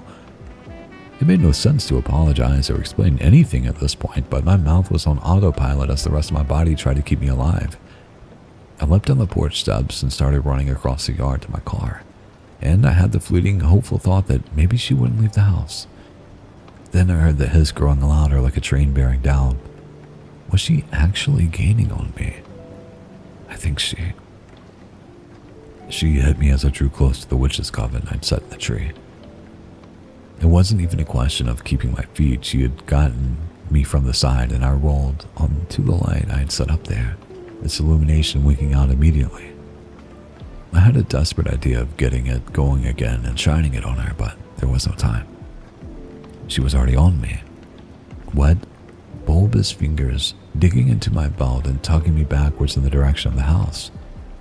There were no words anymore, just my screaming and her tired, sullen hiss. I tried to grip the grass, the ground, anything. But there was nothing. I had to get free of her and find a weapon or something, and fast. She already pulled me a third of the way back and towards the house. Just then I saw the extension cord I used to hook up the lamp near the witches. Lunging to my right, I grabbed it tightly and then curled into a ball briefly. Then, before she could react, I rolled onto my back and kicked her hard in the chest. I felt something pop beneath my left foot, and she let out a fresh scream as she gave up and tried to grab me again, at least for the moment. Looking up, I saw she was doubled over, holding her right shoulder, dark fluid running between the long, thin branches that were her fingers. Part of me wanted to just try to run again. Maybe she was hurt or distracted enough that I could make it to my car this time. But then she looked up at me, not just with 100 eyes covering her body, but with the two dark pits nestled in the middle of what passed for her head. There was still anger there, but worse, there was hunger. Rolling to my knees, I yanked hard at the extension cord in both directions, pulling it free from the exterior outlet and sending the lamp skittering off against the base of the tree. Sucking in a breath, I forced myself to move to her back and quickly wrapped the cord around her neck twice, pulling it tight as I began to drag her towards the tree. It was all so strange. I could see myself doing it, and I did have some basic instinctual plan, but I don't remember any specific thoughts or feelings about it.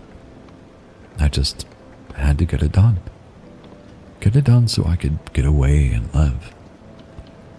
So I pulled her along, ignoring her thrashing as I threw the longer part of the cord over one of the big lower branches and started to pull her up. She was clawing at her neck, trying to get free or pull herself further up, but she was too tired, and I made sure not to pull her up high enough to reach the branch overhead. Instead, she just fought and kicked and stared at me with those terrible, terrible eyes. I kept hold of the cord the whole time, grunting and sweating with the effort, and being ready to bolt if the tree or cord decided to give. Instead, they held, and she finally stopped moving. Only then did I have a moment of guilt. Had she been some kind of poor mutant, maybe even the girl whose license I found in the box, but no. I didn't know it then, but I checked into it later. She'd been putting out that same ad for 6 weeks for the last 5 years.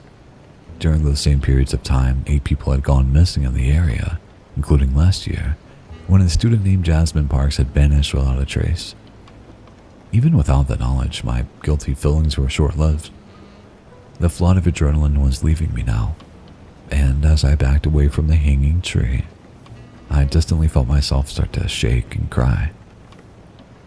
Whatever her deal was, she had tried to kill me, or keep me, or whatever. Getting into my car, I stared out at her hanging silhouette against the rising orange moon.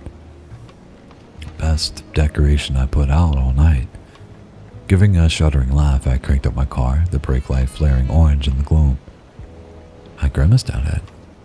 My eyes drifted away to the dash clock before wandering back to my last addition to the yard. I had been there for well over 3 hours at this point. Leaving the car running, I trudged back across the yard and into the house. The purse was where I left it, and it was my lucky day. She had exactly $75 left. Pocketing the money, I walked back the way I'd come, giving the tree and its passengers wide berth while still paying attention for any signs of movement. It was only when I was near my car again that I turned back and flipped her a bird. Happy Halloween. The body did a twitch in the October moonlight then, and I leapt into the car and stomped on the gas. If it moved again, I wasn't there to see it. The next few days, I kept an eye on the papers and websites for news of a monster being found or some kind of murder or something. But there was nothing. 6 months later, the house and the tree were bulldozed. I think maybe some things are hidden. They aren't meant to be seen, and the world helps keep them that way. Keeps you from seeing them. But that doesn't mean that they aren't real. Or that sometimes, when the time is right, they can see you, can find you, in the dark. Bum bum. Welcome back, Stilly. You came at the climax. Yeah, you certainly did. And alto. Okay. Nya, nya, nya. Nico, nico, ni. I mean, good for him to listen. Well, while I was reading it, I was thinking, like, listen, like, realistically at this point, you just murdered some sort of creature that was paying you to do some work. You might as well jump in there, grab that money, right? It's the thing to do. It's the thing to do. That they have no use for it now. Maybe it's a bad thought. Boredom. It's nice to see you. Thank you very much for the raid. What were you up to? How have you been? $20 is $20? I believe so. What's up? We were about to end, but I think since you're here, we can at least do one more. Let me drink something though.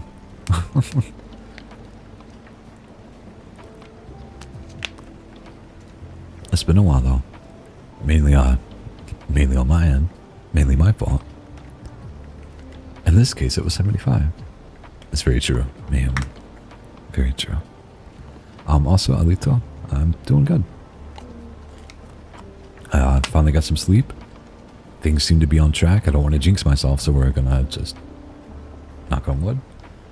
But yeah, things seem to be pretty cool. Oh, and both of you, let's do our daily coffee. We're gonna have a sip together. And 1, 2, 3. Yum. Yum, it's water. Let's see. I want to find a cool one. This seems potentially interesting. Glad you're doing alright. I made cake yesterday. What kind of cake, though? It's already been 2 months. It feels like yesterday. It really does. And thank you very much, both for the raid and for the sub. Appreciate you, buddy. Chocolate and decorated. Ooh, okay. Listen, you've got my support. That sounds great. Aggie made some brownies the other day and threw chocolate chips in there. It was so good, especially when it was like nice and warm. It was like a little cake. Like a little fudge melty cake. It was great. I really wanted her to make them again last night. She got stuck watching these like Korean videos of like easy to make desserts. And there was one that looked really good. It was like kind of like a milk gelatin, which sounds weird, but there was like strawberries, clementine, kiwi in the center of it, and then on the outside was this layer of like kind of spongy gelatinish like chocolate. It looked really, really good, and I hope I can entice her to make it, because I've never had like any like milk jelly type of, desserts, but it doesn't sound bad. There was just so many things that that channel made, and they're quick little videos, like under 5 minutes. And I need to message her after this and be like, hey, you need to buy this stuff to make those, to make some desserts, even though I really don't need to be eating a ton of desserts. Husband has gotten into health baking lately. Makes protein chocolate cakes. Oh, it's so soft. Using like Kodiak stuff. Those aren't bad if I remember right. Good thing I love my job as a baker. I feel you. Listen, I'm also like currently indulging in what my job is, which is just reading stuff. It's good to love your job. It's good to, enjoy what you get paid to do. Big stretch. That sounds so good. Right? Right, Sonoma? Are you gonna make me hungry? Listen, I am already hungry. I wish I could remember what we have in the fridge. I don't know if there's a lot. I know that there's bacon though. So at the very, very least I can do like a BLT, but I don't have tomatoes, so just a BL. But that just sounds like a certain type of content and genre that goes against the... Yeah, never mind. I was gonna say the say-so nature of stuff, but not necessarily, I guess. It's a good sound to make. Oh, that sounds good to make. God, I can't read. I should try to make them. Go for it. Go for it. And let me know how it is. Uses a lot of Kodiak. Yeah, we tried. I think she tried it with like pancakes or cookies one time, and it was pretty cool. Yummy. Yummy. What's up? You can think if you're happy to be here, you can thank boredom for the raid, because we were about to end and we're about to eat, but you can thank them for at least one more story. If you want to know, I can make cookies, cheesecake, cupcakes, cake, and pies. If you're a baker, I imagine you can make much more than that. If we're happy to be here, what if I was mad about it? Then you'd either be trolling or you wouldn't be here, I think. I would hope.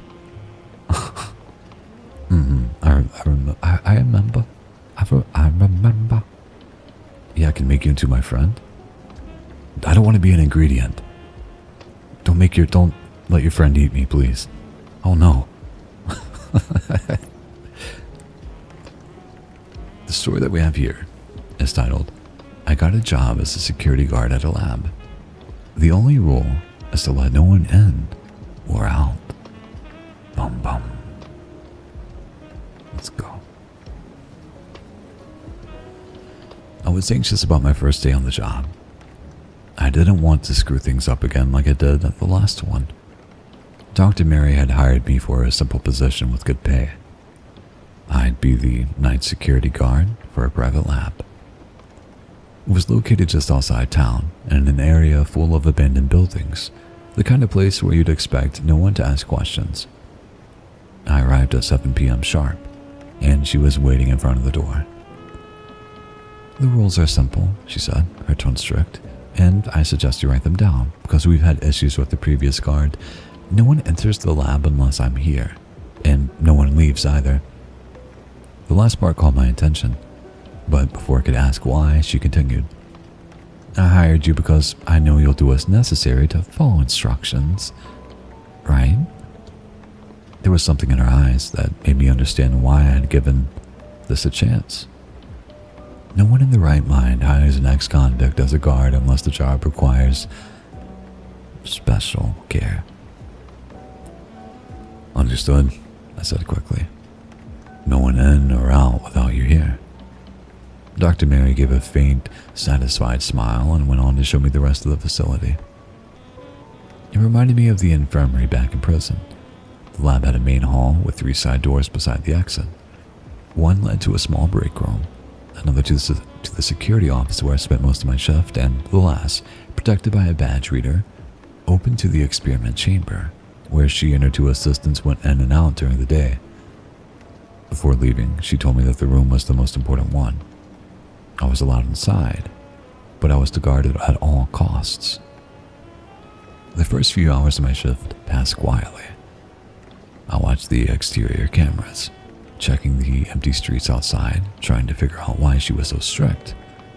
But there was nothing unusual. The neighborhood was practically dead, and the only vehicle I saw at night was a garbage truck. Once I relaxed, I spent the rest of my shift playing some stupid phone game. It wasn't until around 4 in the morning that something strange happened.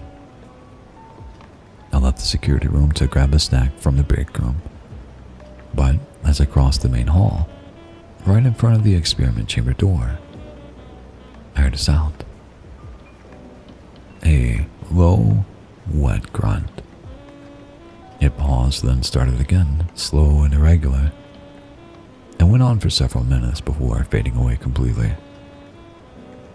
We have a natural little line, a little break in the story. So let's see what you guys are saying. You're not wrong. I am happy to be here. I'm good, and I'm happy to have you, Stelly. Okay, I won't. Like a gingerbread man? Oh no. I don't want to be a gingerbread man. I'm a real boy. I gotta go despite being here. Have a good day. Take my follow. Well, thank you for the follow, and thank you for being here. I hope you have a decent time. At least it's a cozy snack. Something in the bakery. Oh, okay. Nope, that's your server.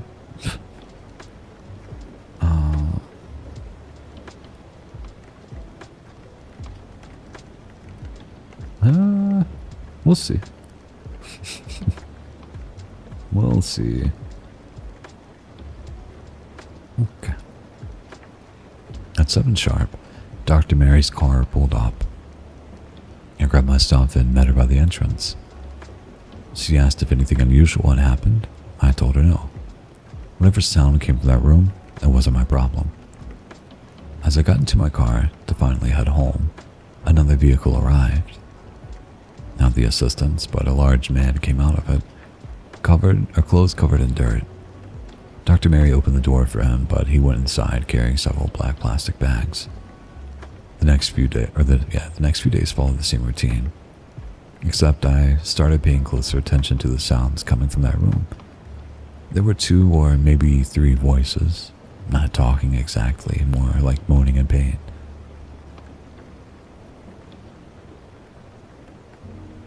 Okay.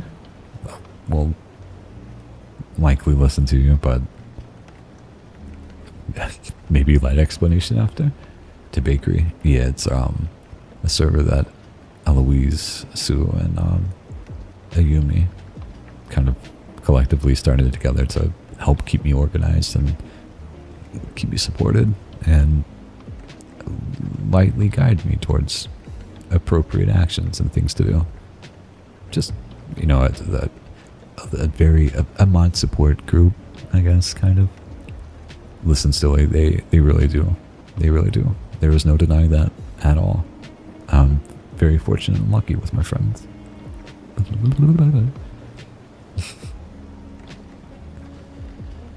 It got under my skin. I started wondering what had happened to the last guard. I found a small notebook under one of the monitors in the security room with his name on it. Adam. How was your night? Mary asked every morning, same cold tone. Nothing unusual, I'd reply, never mentioning the voices. Each morning ended the same way. Me leaving and that dirt-covered man arriving, always with more black bags.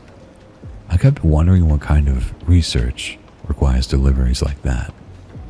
But 2 weeks later, something finally happened.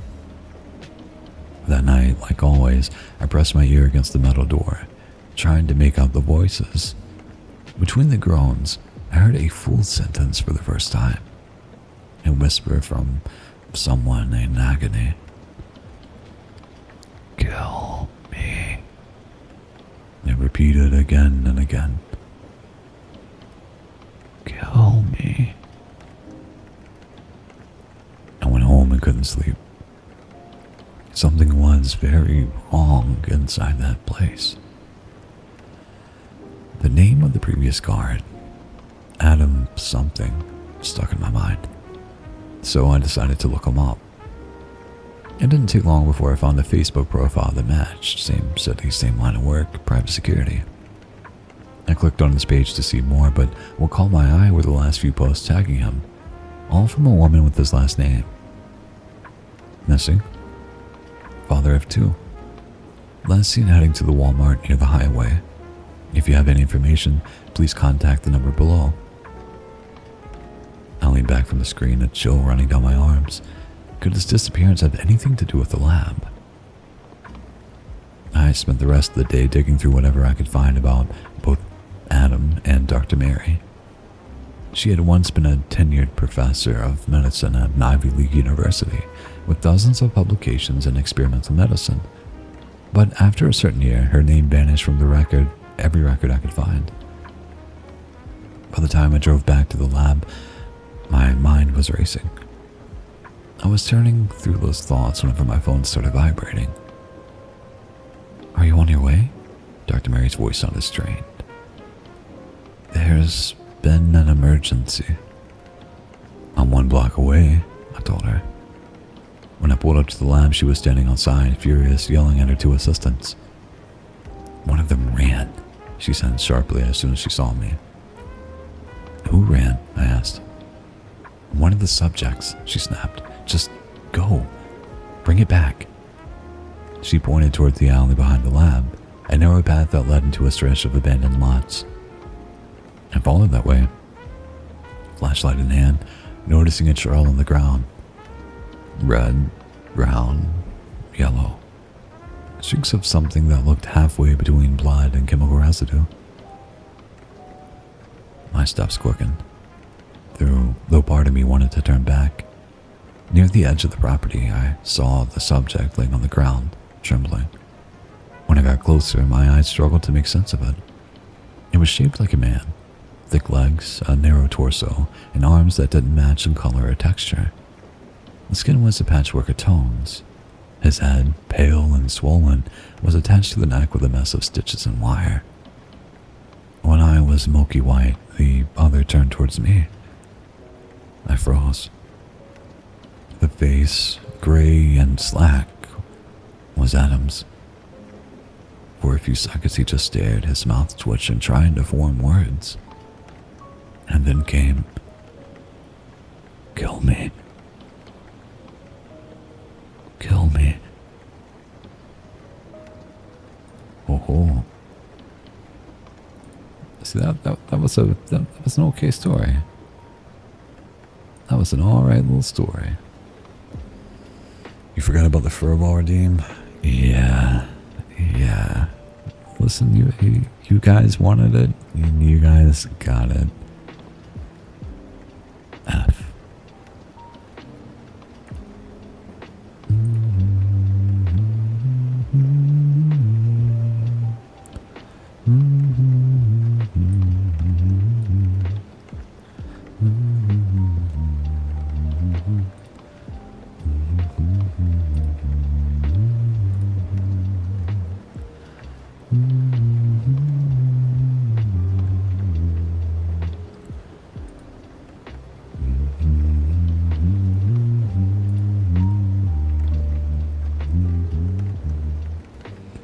Be nice today? Fair.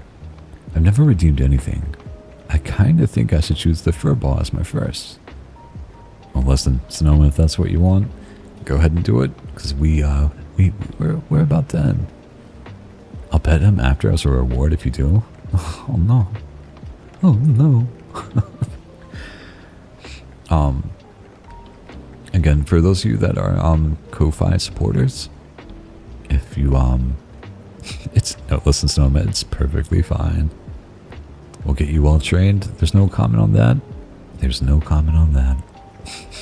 But for those of you that are Ko-Fi members and supporters, I'll be on the server at some point today, maybe in a few hours. I don't know what time exactly. Playing some Monster Hunter. So if you want to jump in VC and hang out, I'll be there for probably a good bit. Thanks for hanging out. Thanks for a good day. Let me read other things. We have the meow. Okay, okay. Yeah, yeah, yeah. Nico, Nico, ni. There. Furball.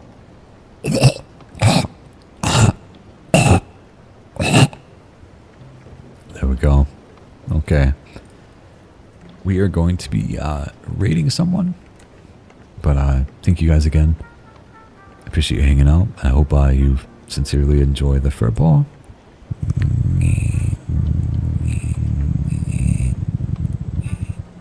And thanks for the pets. I'll see you guys. I'll see you guys tomorrow, hopefully around 9. Thank you very much, and take care.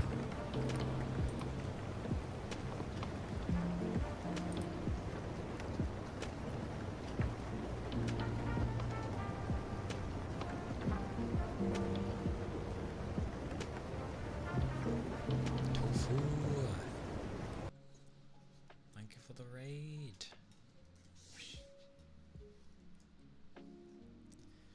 Give me 20 years. Welcome in, raiders.